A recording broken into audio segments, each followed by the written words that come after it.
నమో నారాయణ గోయింద కృష్ణార్పణం. మన దేశంలో వచ్చే పండగలన్నింటిలో కూడా వినాయక చవితి అనేది అతి సంతోషంగా ఉంటుంది. ఎందుకంటే ఈ పండగ పెద్దలకే కాదు, పిల్లలే ఎక్కువ ఎంజాయ్మెంట్ చేస్తారు. పిల్లల పండగగానే చెప్పాలి. అన్ని పండగలు జాతీయ పండగలు అనుకుంటాం, కానీ విఘ్నేశ్వరుడిది వినాయక చవితి మట్టుకు భారతదేశం మొత్తం మీద అన్ని రాష్ట్రాలను సమృద్ధిగా చేస్తారు. ఈ పండగ ఏంటంటే అందరినీ ప్రశాంతంగా సంతోషంగా ఉంచుద్ది అనేది ఒక నమ్మకం. వినాయక చవితి ఏంటంటే ప్రతి ఒక్కరూ దీన్ని పాల్గొంటారనమాట.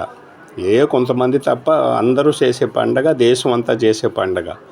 దేశం అంతా ప్రశాంతంగా సుభిక్షంగా సంతోషంగా ఉండాలని తలుసుకుంటూ ఈ భగవంతుడిని వినాయకుడిని ఏంటంటే పూజిస్తారు.